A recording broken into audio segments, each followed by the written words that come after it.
भगवान ने इंद्र की पूजा को बंद कराकर गिरिराज पर्वत की पूजा कराई। इंद्र नाराज हो गया, ब्रज के ऊपर भयंकर कोप किया। सुखदेव जी महाराज वर्णन करते हैं, हे राजन परीक्षित, भगवान ने 7 कोस के गिरिराज पर्वत को उठाया। सारे ब्रजवासी पर्वत के नीचे आ गए। 7 दिन 7 रात्रि बराबर मूसलाधार बारिश होती रही, लेकिन ब्रज में एक भी बूंद जल नहीं आया।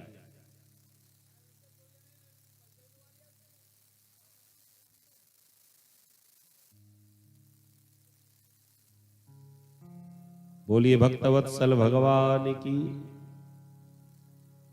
सुखदेव जी महाराज वर्णन करते हैं, राजन परीक्षित, भगवान ने समस्त ब्रजवासियों की रक्षा की। इंद्र आया, भगवान से क्षमा मांगने लगा, महाराज मुझसे बहुत बड़ी भूल हुई।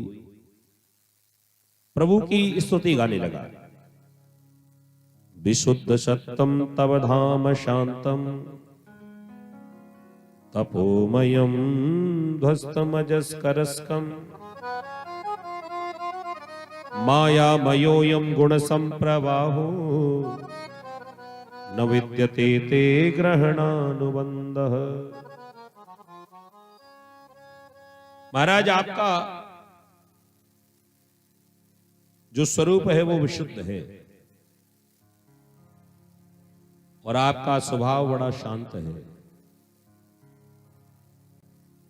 मैंने आपको समझ नहीं पाया महाराज, मैं तो आपको एक साधारण ब्रज का ग्वाल बाल समझ रहा था,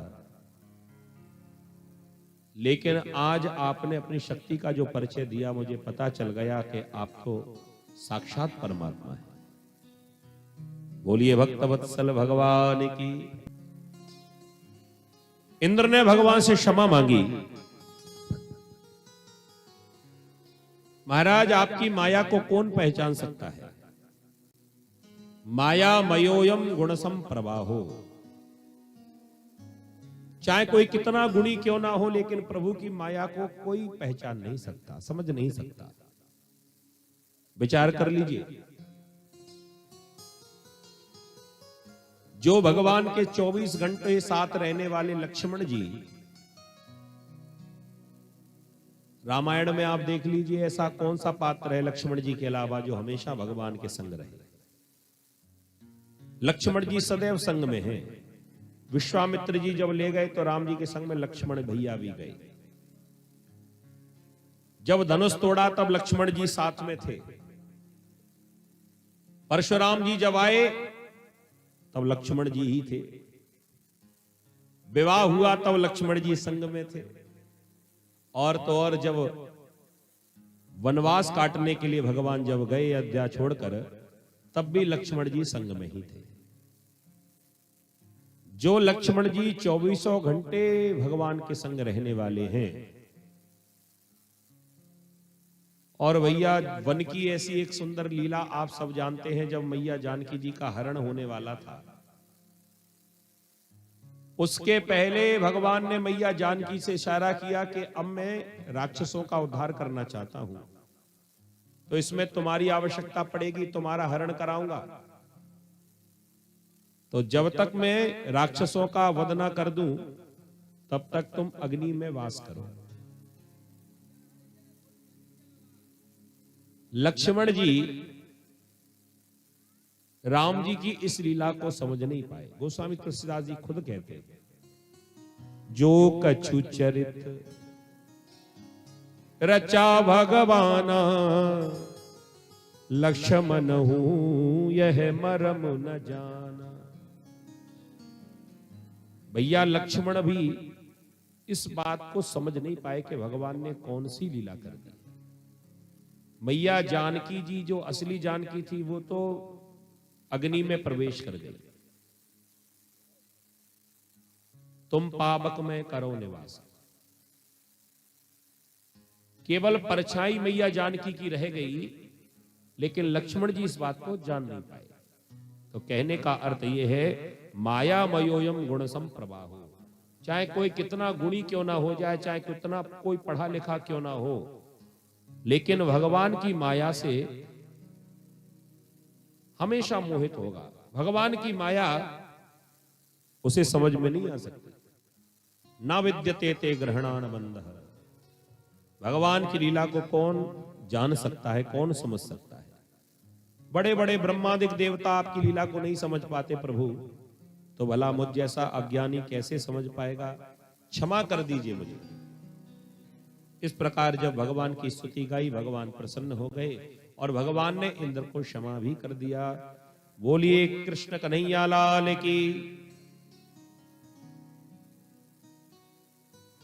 सुखदेव जी वर्णन करते हैं, हे राजन परीक्षित, इंद्र क्षमा मांगकर चला गया। भगवान ने गिरिराज पर्वत को जगह पर स्थापित किया। सारे ब्रजवासी जय जयकार करने लगे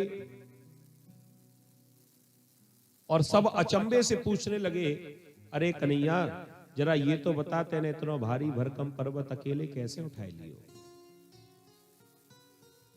भगवान ने कहा, हम भगवान है, कुछ भी कर सकते हैं, मेरे भीतर सारी सामर्थ्य है, मैं भगवान हूं, चाहे जो करूं। मनसुखा कहने लगो, आहा वहारे कन्हैया, तू भगवान कौन से दिन आते बन गए हो? जरा ये तो बता कि भगवान वाली तो में कौन सी विशेषता है?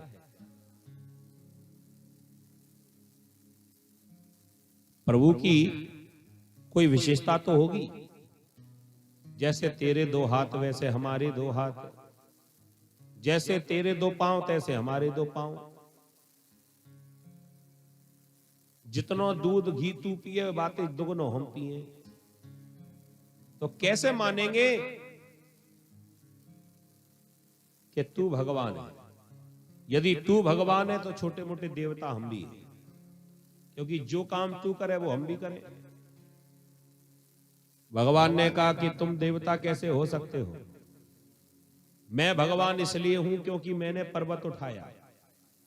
तुमने क्या किया है अपने जीवन में बताओ?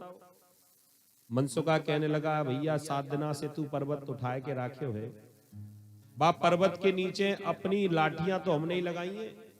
ये 7 दिना से हम अपनी अपनी लाठी लगा कर खड़े हैं, वो या में हमने तेरो सहयोग कियो कि ना कियो? भगवान ने कहा, अच्छा चलो मान लिया कि पर्वत उठाने में तुमने हमारा सहयोग कियो, लेकिन जब पूतना मारवे आई तब तो तुम नहीं थे, वो तो मैंने अकेले ही मारी। हुए ना हम भगवान? मनसुखा कहने लगा, कौन सी बड़ी बात है कि इतने पूतना मार दी? मरी मराई पूतना में 10-10 लठियां तो हमने भी मारी थी। भगवान ने गिनती करने लगे, देखो मैंने तृणावर्त मारो, अघासुर मारो, बकासुर मारो। मनसुखा कहने लगो, कहा बड़ी बात है कि तेने राक्षस मार दिए, तू मार तो गयो, सबको ठिकाने तो हमने ही लगाए, सबके अंतिम संस्कार तुमने किया, आधो काम तूने किया, आधो काम हमने किया। कुल मिलाकर ये समझ लो कि किसी ने भी भगवान की ये बात पर विश्वास नहीं किया कि कृष्ण ही भगवान है।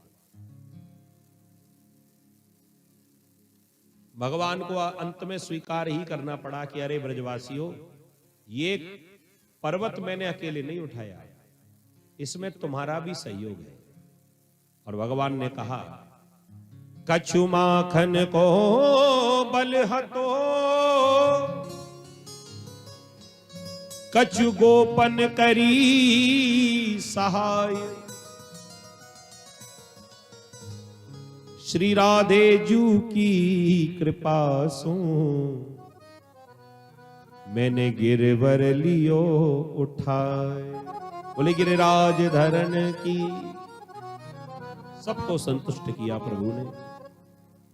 सुखदेव जी महाराज वर्णन करते हैं, इसके बाद भगवान ने सभी ब्रजवासियों को संतुष्ट करते हुए अपने घर के लिए प्रस्थान किया।